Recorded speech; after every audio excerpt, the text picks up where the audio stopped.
Hello, welcome to When Legends Talk, a book by the legend of Savage Machine, the original Mexican metal band from Northern California. Just a word of caution, this book contains topics and scenarios that may be triggering to some people. Discretion advised. Chapter 23. Hello, my heart. When I arrived in Thailand, I was shocked at the heat. It was so hot. I could see the beads of sweat forming and rolling off my arm the minute I walked out of the airport, and then torrential rain out of nowhere for about a minute, then sun. I bought a bus ticket and crossed the whole of Thailand to go into Laos, where my friend's family had been waiting for me. The bus stopped in multiple places, and I got to observe some of the culture. I got to see how Thailand is aside from the tourist areas. I saw the monks walking around with containers, and people would be lined up on the side of the road to put food into their monks' containers.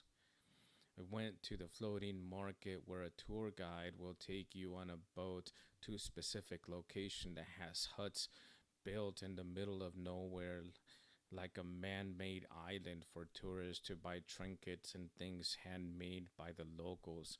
Then you get on an elephant ride back to the taxi. I went into several temples out of curiosity and was able to find a couple of monks who spoke English and tried to explain some of their beliefs and traditions.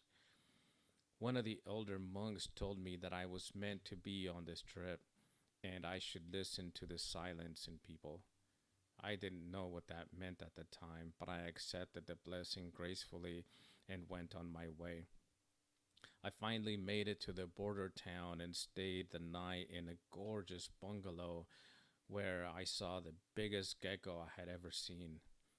The next morning, I went to what they know as the Friendship Bridge, where I had to buy a token to get on the bus, and the bus would take us from Thailand into Laos. In the bus, I met a German tourist with a heavy accent whose name I can't remember now, but he was a funny guy. When we arrived at the other side of the bridge, I was glad to see a cousin and family waiting for me. We jumped into a tuk tuk that drove us to where my friend's family lived. I was introduced to everyone, and they all looked at me like I was a space alien with tentacles and purple skin. It was awesome. There was one person I was introduced to that sparked a heavy interest. She was quiet, but had an energy that I can't explain. It was like she reminded me of when I was in Mexico, but the good parts.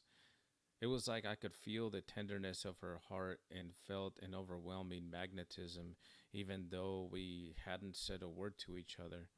The kids all swarmed to her like baby chicks and basked in her glow. I could feel deep inside we were meant to be together, like beans and rice. That's not racist because she's Asian and I'm Mexican, so we can say that. We all went for a walk as a group and visited the local temple where I went to the stairs to pose for a photo and acted like I was running up the stairs, and they all laughed like it was the funniest thing ever. The following day, Auntie asked me to go with her and cousin to another town that was 2 hour bus ride away, and I agreed because I wanted to see as much as I could. The bus ride scenery was incredible beginning to end, with how high mountains, evergreen shrubs, and the driver who was way too comfortable with that drive causing high speed hairpin turns that made Auntie clutch the seat handle shaking her head, going, ooh. We arrived at the town and met up with Auntie's friend, who would be our guide for the duration of our stay. In the couple of days that we were there, we visited several places, including a temple situated at the top of a local mountain named Mount Posi, which was more than comical for my 12-year-old boy inside of me. Hey, remember funny German dude from the bus ride over the Friendship Bridge? I saw him there too. He asked if there was anything to do in that area that he shouldn't miss, and I responded, "Oh, yeah, you should definitely climb the pussy." His face was plastered with disbelief, but his partner burst out in laughter, spraying spit all over us and then quickly covering her mouth with embarrassment. Another place we visited was the night market, where locals set up tents to sell artifacts they made that they would sell to tourists.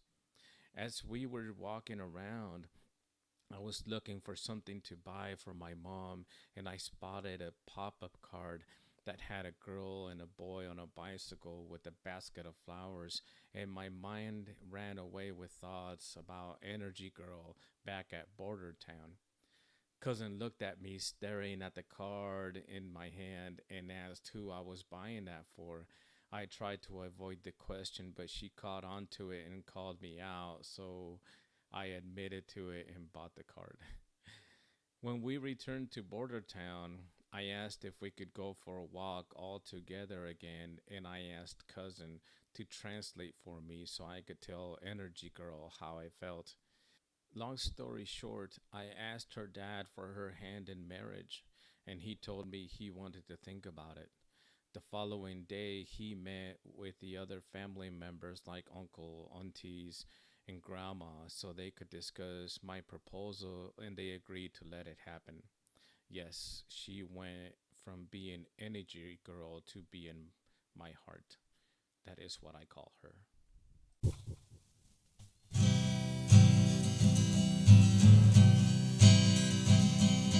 You might see the dawn of day on your face. Sun that breaks through the thickening clouds and hits the ground with such finesse. The sun-filled night and the winds of south, the brisk of winter from your mouth, the strength of fire from which you fought, the plants, the memories of which you sought. And when the sky should glisten to bestow fear, the rumble of life, it will disappear. How can words be chosen to speak one state of heart? And if I die right now, could I play